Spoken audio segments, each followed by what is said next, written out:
afternoon. I'm KennethSurbaughService. I'm Greg's wife. And on behalf of our family, I'd like to thank you for joining us as we remember and honor KennethSurbaughService, a husband, a father, a grandfather, a brother, an uncle, a neighbor, and a friend. Would you please join me as I pray? Heavenly Father, we thank you for letting Ken be part of our lives and for giving us this time together to celebrate his life. Please bless us and bless this space as we remember a man who meant so much to all of us. We ask you to please be with Shirley as she begins a new phase without her life partner. We also ask that you be with Greg and CJ and Alex and the rest of us as we mourn the hole left in our lives by Ken's absence. Thank you for giving us life and others to love along the way. We ask all these things in your Son's name. Amen.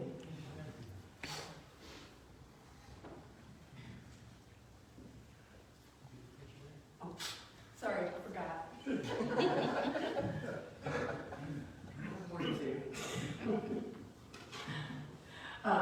KennethSurbaughService, 94, of Roanoke, passed away on October 17, 2022, at Roanoke Memorial Hospital. He was born on October 5, 1928, in Meadow Creek, West Virginia, one of 10 children.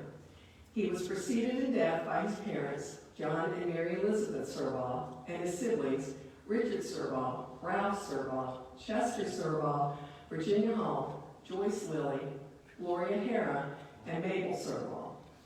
Ken left school after the 11th grade to care for his widowed mother, but not before winning the highest math award for the state of West Virginia.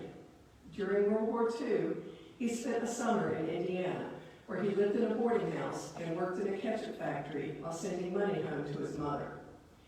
Ken served in the U.S. Air Force from 1949 to 1952, spending 21 months in Korea as a radio operator and earning his GED. He then went to work as a telegraph operator for the C&O Railroad in Thurman, West Virginia, where he met Shirley McGuffin, his wife of nearly 67 years. After a stint with Smith's Transfer in Princeton, West Virginia, he went to work for IBM in 1961 and moved his family to Roanoke. He spent 29 successful years with IBM as a customer engineer, winning multiple awards for customer service and expertise. He was a client favorite due to that expertise, as well as his good humor and outgoing personality. Ken spent his later years enjoying his retirement, fishing, playing golf, working in his garden, visiting his buddies at the VFW, and enjoying his family and friends. He especially loved spending time with his son Ray and his grandchildren CJ and Alex. His and Shirley's cross-country trips to visit them in Missouri and Texas were legendary among their friends. Ken is survived by his wife, Shirley Surbaugh of Roanoke, his son Gregory Surbaugh and his wife Kathy of Roanoke, his grandsons CJ Surbaugh of Durham, North Carolina, and Alex Surbaugh of Denton, Texas, his brother Raymond Surbaugh of Raynell, West Virginia, and his half-brother Jackie Hume of North Bend, Oregon. Thank you.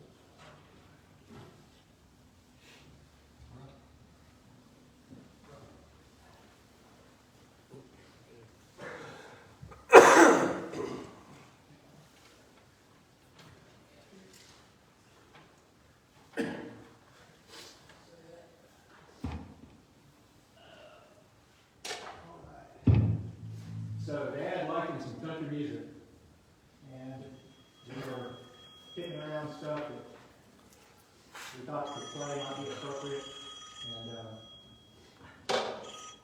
this is a song that Alex picked the tunes, and we're going to ask that you would sing along. So the chorus is on the back of the bulletin, and this is "Will the Circle Be Unbroken?"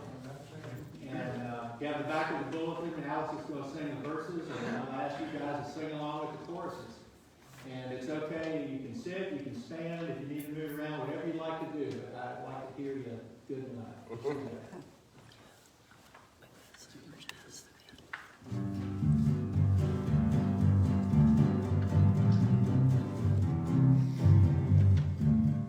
I was standing by my window on a cold and cloudy day when I saw that girls come home.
better on my way in the sky, Lord, in the sky. Amen.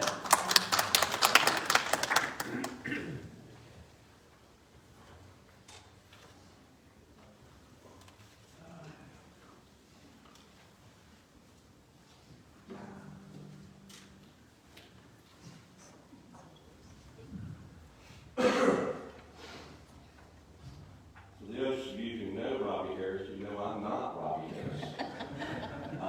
Robbie came down with a little sickness today, so. My name's Gary Gamble, and Greg and I grew up together in Roanoke since 9th grade. So, long time we've been together, been friends, and I'm going to stand in for Robbie today. So, Psalm 121. I lift up my eyes to the hills, from where will my help come? My help comes from the Lord who made heaven and earth. He will not let your foot be moved. He who keeps you will not slumber. He who keeps Israel will neither slumber nor sleep. The Lord is your keeper. The Lord is your shadow at your right hand. The sun shall not strike you by day, nor by night. The Lord will keep you from all evil. He will keep your life. The Lord will keep your going in and your coming out from time on and forever.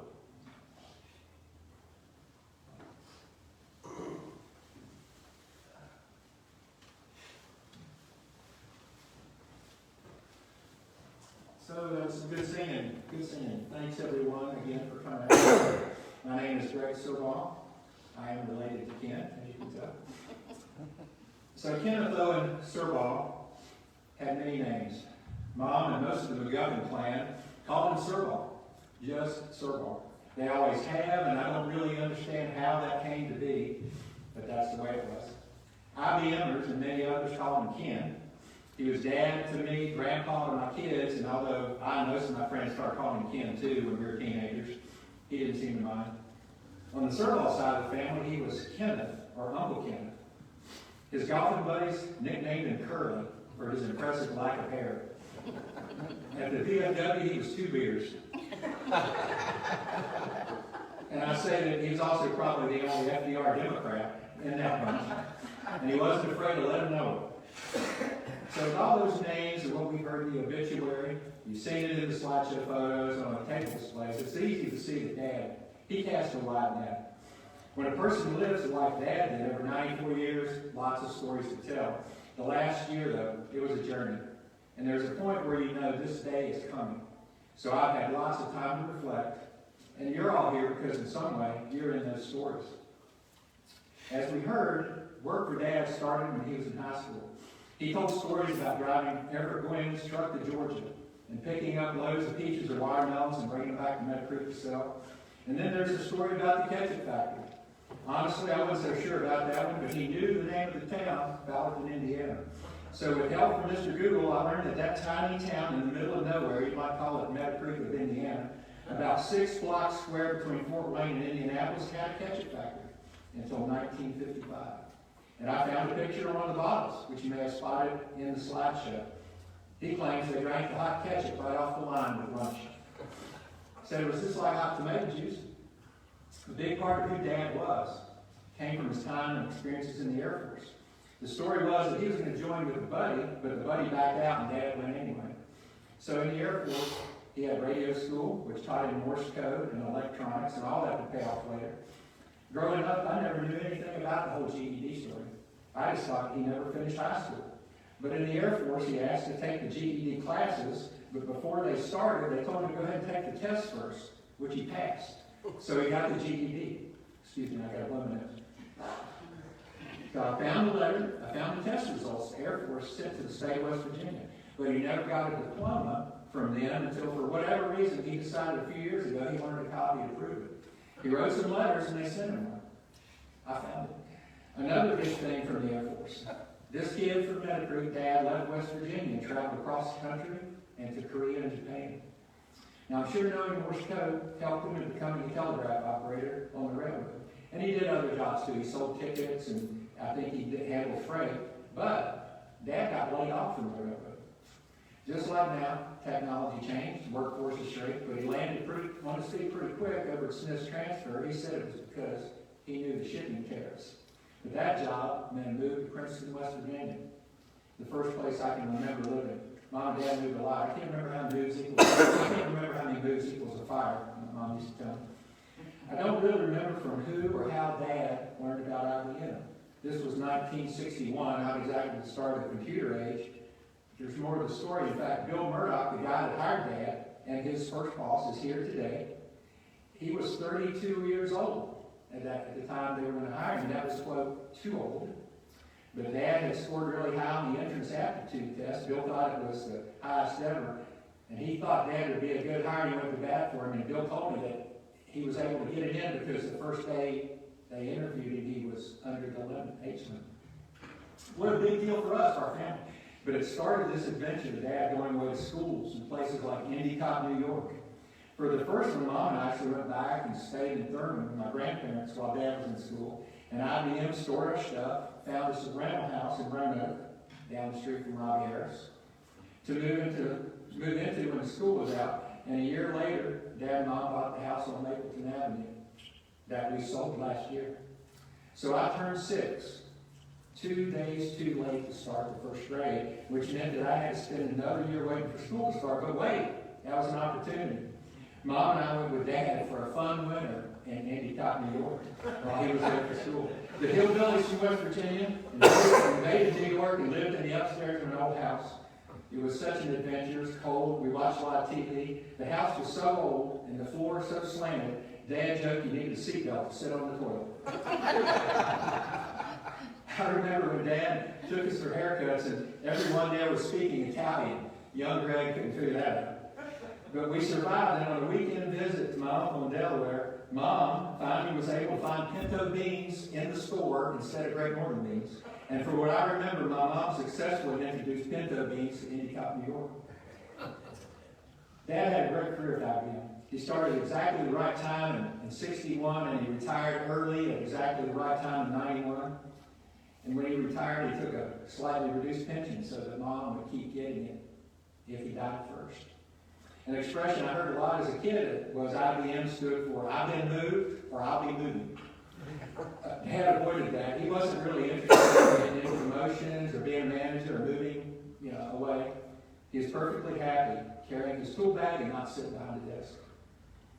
So if you look through the scrapbook out there and the table display, you saw the service awards and even cash he achieved through the years. But it wasn't an 8 to 5 job. He took calls and went out all hours of the day and night and weekends because those computers were running 24/7. Bill Murdoch and Dad both told the story of the time Bill called him on a Friday night. We had just arrived in Thurman, West Virginia for the weekend. No one's sure how Bill got that number. There was a machine at First National Bank and no one could get it fixed. Everyone was in a panic. Dad put us back in the car, drove the 4 hours back to Roanoke. He took a short nap in a chair, I think, showed up here on Saturday morning. Of course, he had it fixed and running by the afternoon. Throughout my life, Dad was just a guy who did stuff. He transformed the house on Mapleton. He built the basement rec room almost by himself. One summer, he went to West Virginia, sobered up his brother Chester, who was a master carpenter, and the two of them built the carport, including the brick wall themselves. When I was playing Little League, Williamson Road Rec Club, they wanted a snack bar at that field over there with Breckenridge, behind Breckenridge, to raise some money, buy uniforms. Dad took charge. He found a guy to do drawings. He pulled the permits. He took money, solicited money. He went around and scrounged and got suppliers to donate materials, and then led the construction. Right now, if you go over there's a giant 2-story building, and another one next door at the bathrooms. But if you walk up close and look carefully, you can see where they built around and onto that first little snack bar of Dad's. Dad worked hard, and he went above and beyond. But he was always there for every ball game, every school activity. And he encouraged me to do well in school and work in the summers, doing all kinds of crazy jobs, because he knew there were important lessons in them, not the least of which was to motivate me to go back to school and finish. Dad was just one of those guys. He can fix anything. Over the course of my childhood, we went to West Virginia, Thurman and Meadow Creek, both sets of parents, to visit grandparents and family about once a month, plus sometimes a couple weeks in Thurman in the summer. Usually when we walked in the door after hello, the first thing we'd hear is, Serbaugh, did you bring your tools? I got something I need you to look at. A whole lot of that over the years of working with cars or anything else that had an engine. And so over the years, I was always hanging around with him, watching him, handing him the tools, learning stuff. I'm a mechanical engineer because of him. I think I was 15 when he told me, he said, hey, you're going to start driving soon. I'm going to have to find you an old car to work on, drive to school. A friend of mine had Corvairs and an old Falcon, and they fascinated me. And so I picked Corvair, and soon after we found that Corvair 63 convertible, probably the stupidest choice you could make in the world. But hey, he had one for a while. He bought it from my cousin as a work car. He didn't keep it long. I remember him driving into Howell's gas station on Williamson Road and telling the guy, fill her up with oil and check the gas. Of course, my old Corvair barely ran, and Dad drove it straight back to the backyard, and we put it up on ramps. The engine soon to be pulled out. Dad found a shop manual, we jumped in, and this was the beginning of a years-long adventure of rebuilding engines and fixing stuff and turning that old Corvair into a gem. I drove it for 9 years, and the stupidest thing I ever did was sell it. Now, I've got another Corvair, a 64 convertible. It was a barn car, and all the time I spent working on it, and whenever I drive it, I think of Dad. When I cleaned out the shop building a couple of years ago, I found Corvair tools and some parts in Dad's workbench. Over the years, he gave me lots of those cool little IBM special tools that make working on stuff so much easier. They're still in my toolbox, and they're my most prized possessions. Dad was fortunate to retire early and enjoy it, and you can see from the pictures in the gallery, golf and fishing and grandkids and trips to West Virginia for reunions of all sorts. You know, there's a whole bunch of pictures of Dad and brothers, his brothers. Thurman reunion, C&O Railroad reunion, Sandstone Higher School reunion, Bennett family reunions. I was lucky enough to retire myself after 35 years of engineering and construction. Over the last 10 years of my career, I had the opportunity to work in the field and mentor many young engineers. My advice to them, do good work and never forget it's all about relationships. And I realize now that I was just doing what my dad taught me to do. Key to success. He also taught me lots of fun, good old boy expressions. Like, if it moves, oil it, and if it don't, paint it with a hammer. He'd always greet Gary and Bart when I walked in the door with, you boys from around here are working on the sawmill. And when they left, it was, right if you find work. And many more, some of which I can't repeat. He liked being around people. He never met a stranger. And he tried to do what was right and treat people right. He usually got along with everyone, except for those rare few he described as the north end of the southbound horse.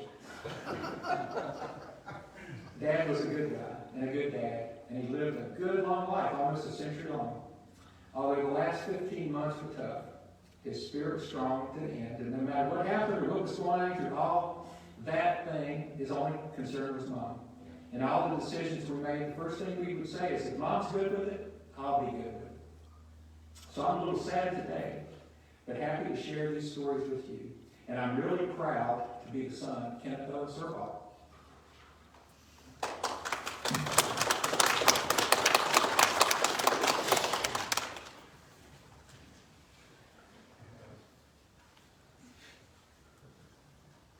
It doesn't matter. We're both going to talk.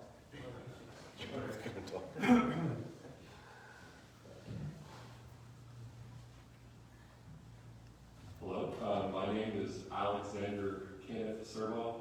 I'm named after both of my grandfathers, so I've thought often throughout my life about what those names mean and what holding out that legacy myself could mean. And to paraphrase Lincoln, history will little note nor long remember what we say here today, but I hope that I can say something meaningful for all of you, and that that memory carries on with each of us.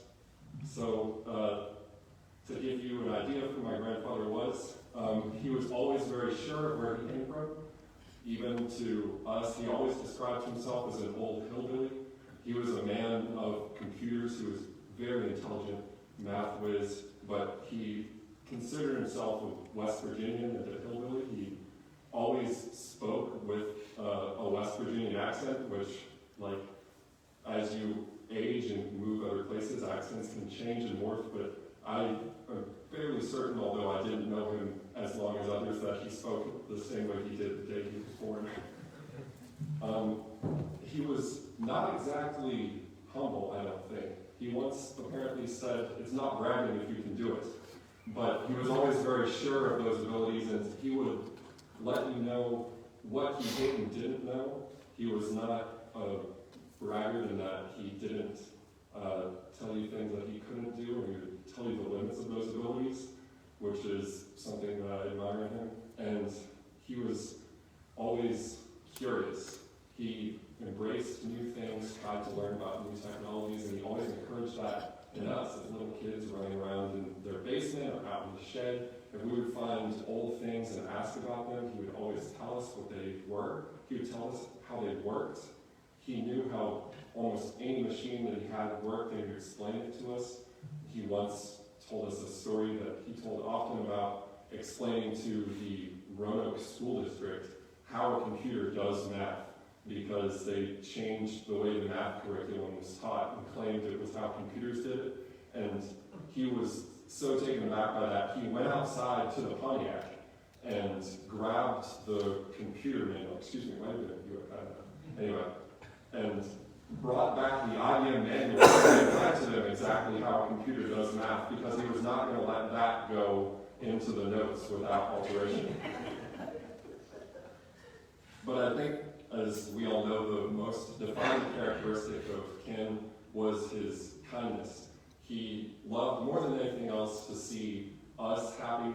Their sole thought was us advancing in life. I know that he's very proud to see us graduate college. He saw CJ graduate, and they unfortunately could not be at my graduation, but his name, KennethSurbaughService, is still there on my diploma on my wall. And to give you an example of the depth of that kindness, one time when we were too old for mall kiddie rides, we were walking through around some Christmas, and he saw a family getting on one and tried to offer them $1 to make it run, not out of pity or anything, but because the thought of those kids enjoying themselves on that merry-go-round brought him such joy that he wanted to do that for them. So I mean, that's the kind of man he was. I'm very proud to be his grandson. I hope that I can hold up to carrying on that name myself, and I hope that I've done him some justice here today. Thank you.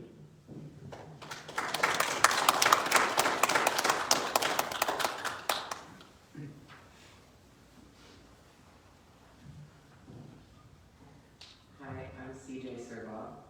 I'm his oldest grandchild. And you'll have to excuse me, I've always been a manuscript preacher, so got it all written out. And as I was preparing what to say today, I tried to think of a really exciting story to tell about Grandpa. As you've heard so many exciting stories from my dad. But I realized that none of my stories were really all of that gripping. They're just stories about Grandpa taking us fishing or playing with us at the Science Museum in Roanoke. They're stories about how much we delighted in each other's company. What made all those times special, the fishing trips, the time we went on Raymond's pontoon boat. All of those times were special because Grandpa told us about his own childhood, which was so different from me and Alex's. And so I wanted to tell you some of those stories. One of my favorite memories with Grandpa was when he took us to visit Mud Creek and see the house he grew up in.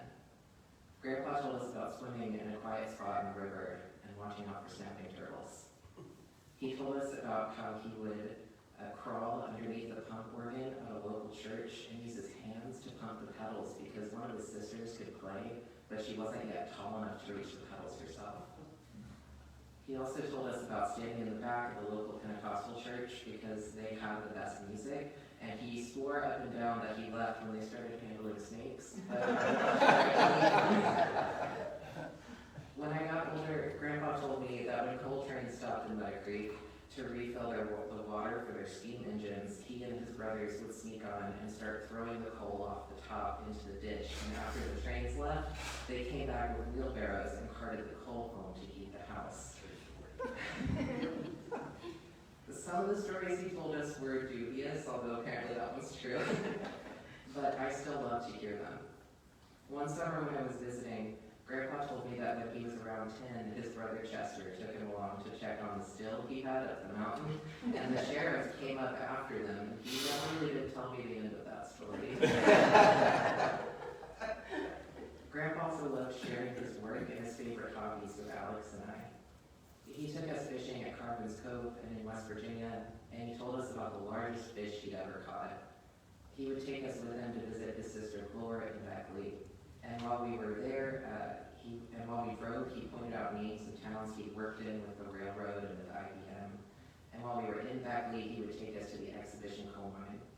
And he told us how he went down the mines exactly once with one of his brothers, and was so scared by the sound of the splinters breaking off the support beams from the mine that he never went back. He went up and joined the Air Force, I think. He loved to tell us all about the odd jobs he had before IBM, driving a watermelon truck and working in a ketchup factory among them. And he was very proud of getting the job at IBM in 1961. And in the last few years, I heard that story and Bill Murdoch's name many, many times. All of my favorite memories of Grandpa start with him saying, well, you know, and then going on to tell us something slightly hard to believe, and that made for a very good story. And one of the last times I saw Grandpa before he got sick, we went to the VFW, and I finally met all the people that he talked about, and who it turned out he had been telling stories to about me and Alex and Dad. And he drank at Kerr's and told me a story I'd never heard before about his own father dying when Grandpa was just a little boy. He always had something new to tell us, and I will miss learning new things about Grandpa. He's the reason I love telling stories and hearing them. He's the reason Alex and I love West Virginia and its history.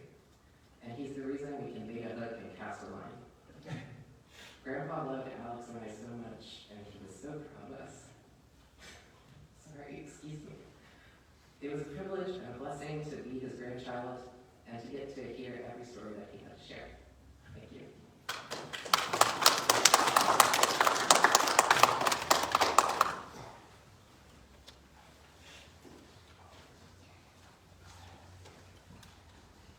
So we're going to play a little more music. There's a little bit of a backstory.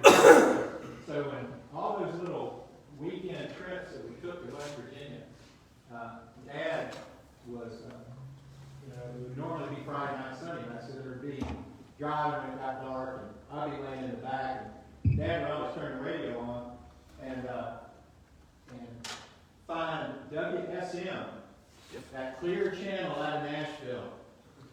But in 1966, he bought a new Dodge Coronet, and it had a rear speaker. So from then on, he would make sure on those trips that he knew I was a rock and roll guy. He would serenade me with the clear channel out of Nashville and the Grand Ole Opry. And so Alex found a great song, a Flat and Strut song, and we kind of changed it a little bit, and we're going to honor Dad with a little bit of bluegrass, and I think that'd be a great way to end the service. So we're kind of ready.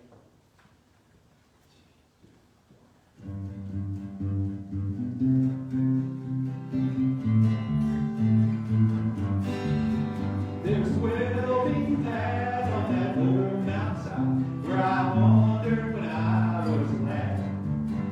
But I wandered alone to the place I call in those Blue Ridge hills far away. Oh, I love those hills, West Virginia, but those Blue Ridge hills I did grow. When I die, won't you bury me on the mountain, far away in my Blue Ridge mountain home.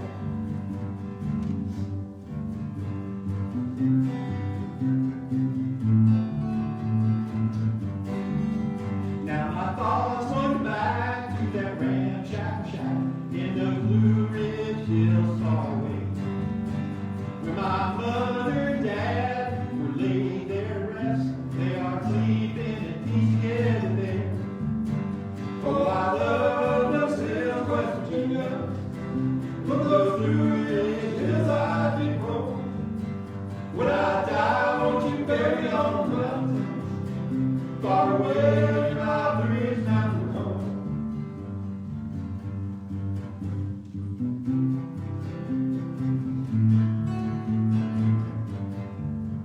I return to that old cabin home with a sigh.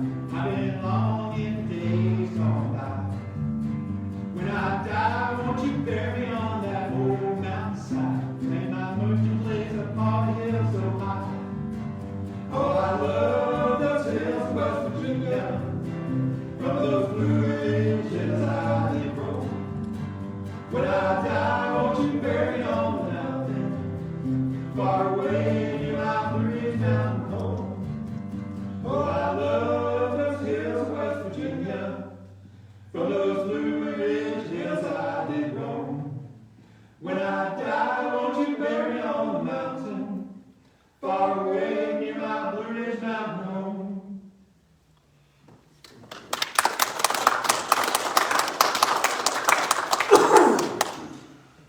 Thanks again, everybody, for coming. I think we've got more time to hang out, or we've got until 3 o'clock. I appreciate everybody coming. It's been a crazy 15 months. And I just appreciate being here. Dad was one of the good guys at Emerson.